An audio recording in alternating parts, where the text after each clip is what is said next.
Bonjour à nos amis du Gémeaux pour ce tirage du mois de juillet 2018. Avant de démarrer, merci de garder à l'esprit que c'est un tirage général, qu'il ne peut par conséquent pas correspondre à tout le monde.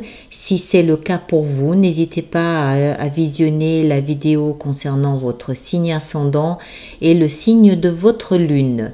Si maintenant vous souhaitez réserver une lecture personnalisée avec moi, vous pouvez me joindre sur mon adresse mail que vous trouverez sur chacune de mes vidéos.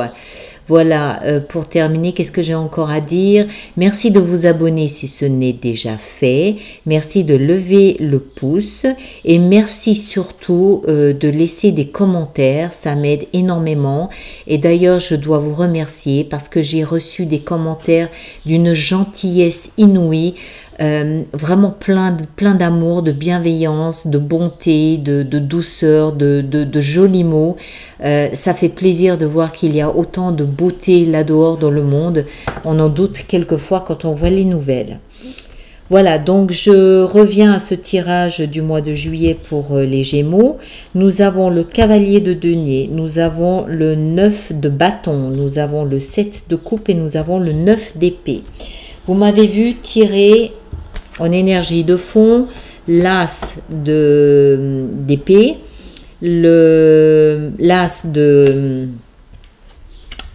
denier, et puis juste derrière, j'ai pas pu m'empêcher, je les ai sortis du coup aussi, l'as de bâton avec le 10 de denier aussi. Donc je pense que comme c'était si proche, vous avez de toute façon l'énergie qui doit vous influencer. Comme c'est trop joli, de toute manière, on va les intégrer, on va les inclure.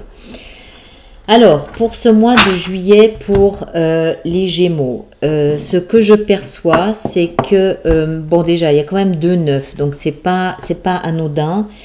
Les 2 9, le 9 a beaucoup à voir avec l'humanitaire. Ce que je perçois déjà dans un premier temps, c'est que je pense que vous avez mené un combat. Vous vous êtes beaucoup battu, beaucoup battu. Vous avez beaucoup donné, vous avez beaucoup investi d'énergie, de temps, d'espoir, peut-être aussi de sentiments, peut-être aussi d'argent. Vous avez beaucoup donné, vous avez donné vraiment presque jusqu'à votre chemise, jusqu'à vos cellules, jusqu'à en être épuisé en fait. Vous avez énormément donné ces derniers temps, ces derniers mois, peut-être même ces dernières années, mais les choses bougent avec une lenteur terrible.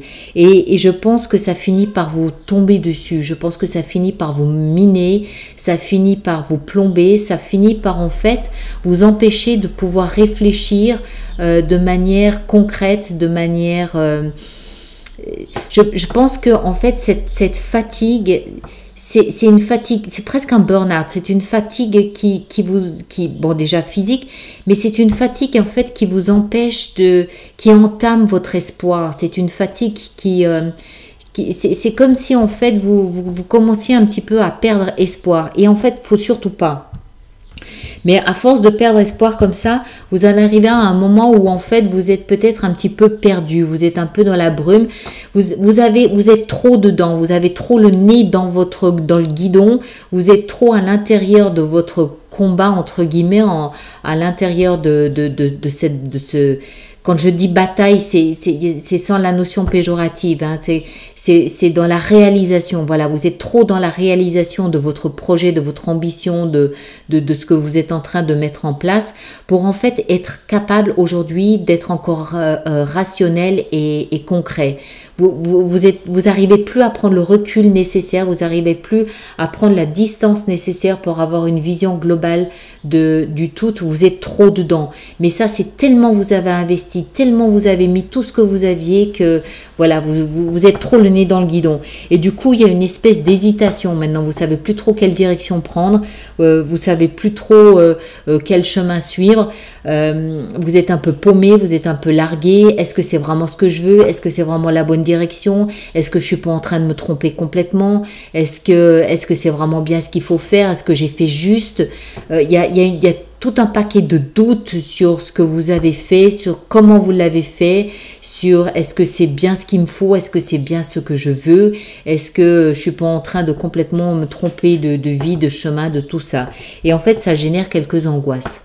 Vous commencez maintenant la deuxième étape, tellement vous êtes dedans, la deuxième étape qui est vraiment celle des angoisses, celle des craintes, celle de la peur, celle des nuits sans sommeil. J'ai pas l'impression que j'arrive à, enfin, je sais pas si j'arrive à bien transmettre ce que je ressens. Vous aviez un projet, vous aviez une idée, vous aviez une ambition, vous aviez peut-être aussi une relation, hein, ça peut être une relation à laquelle vraiment vous adhériez complètement. C'était vraiment quelque chose qui vous tenait à cœur. Et ça vous tenait tellement à cœur que vous avez mis tout ce que vous aviez dedans. Mais vous en avez oublié de garder une vision globale. Vous êtes trop mis dedans, vous êtes tellement dedans que vous voyez plus les détails de votre projet, de votre combat, de votre réalisation. Et fatalement, les conséquences évidentes, c'est d'abord le doute et ensuite c'est les angoisses. Mais, et c'est pour ça que ces cartes ici sont importantes, vous avez quand même 3 as. Vous avez d'abord la vision claire. Vous allez avoir, il va se passer quelque chose, une espèce d'illumination, une espèce de... peut-être qu'il va y avoir le début de la réalisation de quelque chose qui va vous faire comprendre que ce en quoi vous avez bataillé est valable. Ce en quoi vous avez investi toute votre énergie, tout ce que vous aviez, peut-être même aussi tout votre argent, va commencer à rendre.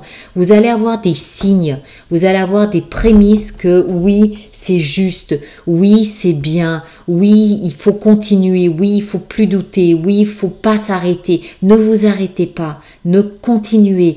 Persévérer, continuer à avancer, c'est pas possible autrement.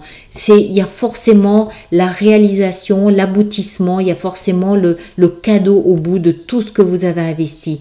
Ça, c'est là, c'est juste là. C'est peut-être pas encore là en entrant dans le mois de juillet, ça n'est peut-être pas non plus à la fin du mois de juillet, même si à mon avis, d'ici la fin du mois de juillet, vous allez commencer vraiment à avoir des signes que voilà, ça y est, enfin on y est. Ce que vous avez mis, ça a servi à quelque chose. Ce que vous avez fait, ce que vous avez investi, vous allez commencer à en voir les premiers fruits qui sont là, qui vont vous arriver, qui vont venir à votre rencontre. Alors, ça peut encore une fois être un projet de travail, ça peut être le retour sur investissement matériel, ça peut être une relation, ça peut être, je sais pas, moi j'imagine quelqu'un voilà, qui a travaillé sur un livre pendant des mois et des mois et des mois et qui est tellement dedans qu'il n'arrive même plus à juger si son travail est bien ou pas. Il n'arrive plus à juger de la qualité de son travail. Il n'arrive même plus à savoir si c'est vraiment ce qu'il veut ou pas. Et enfin, au moment où vous commenciez vraiment à avoir des angoisses liées à ça, ça y est, le premier signe que oui, c'est juste. Le premier signe que oui, c'est bien. Alors, ces signes, ils vont être à tous les niveaux. Il y a quand même juste 3 as, hein, juste entre parenthèses. Il y a 3 as et il y a quand même 10, le 10 de denier. Vous allez voir les fruits de la réalisation de votre travail qui vont arriver là, je pense, à la fin du mois de juillet, peut-être un petit peu avant, peut-être aussi un tout petit peu après. Pas au début du mois, ça c'est certain. Pour moi, ça va vraiment être plus vers la fin du mois. Tenez-moi au courant, ça m'intéresse. Et puis, portez-vous bien durant ce mois de juillet. À bientôt.